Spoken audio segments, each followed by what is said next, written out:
Здравейте, аз съм Калина, вие сте с Bon Appetit. Последвайте акаунта ни тук в YouTube, като цъкнете върху камбанката и също ни последвайте в Instagram, TikTok и Facebook.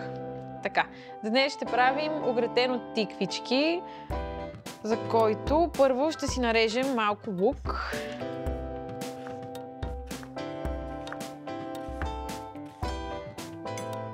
Слагаме лука на дъното на тавичката ни. Така. След което ще си сложим и малко чесън.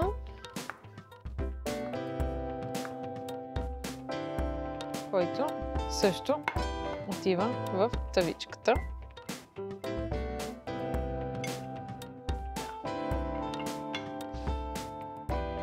След това си взимаме мандолината.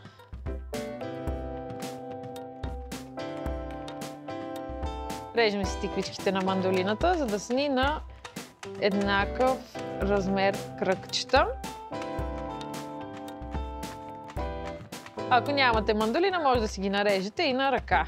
Просто трябва да внимавате да са по-равни. След като имаме вече нарязаните тиквички, трябва да си ги наредим в тавичката, като просто подреждаме в кръг една до друга.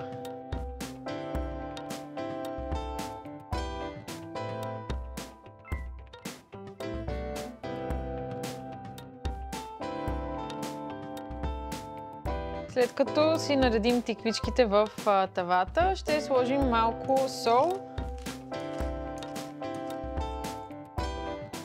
и черен пипер.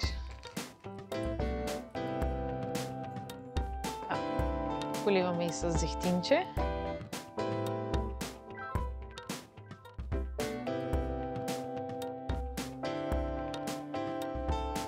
След което ще сложим няколко връхчета от аспержи измежду тиквичките, като ние днес използваме аспержи от буркан.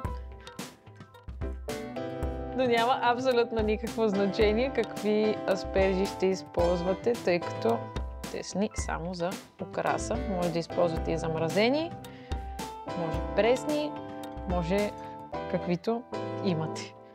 Или без. След като наредим и аспержичките, ще поръсим хубаво с пармезан.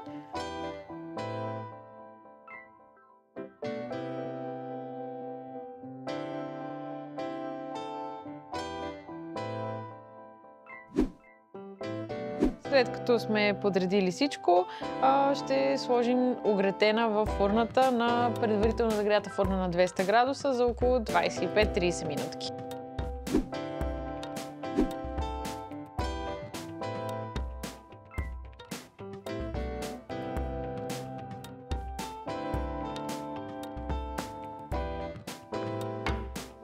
Това беше огретен с тиквички. Абонирайте се за канала ни в YouTube, като цъкнете на камбанката и ни последвайте в TikTok, Instagram и Facebook, за да виждате постоянно какво качваме и всичките ни нови рецепти.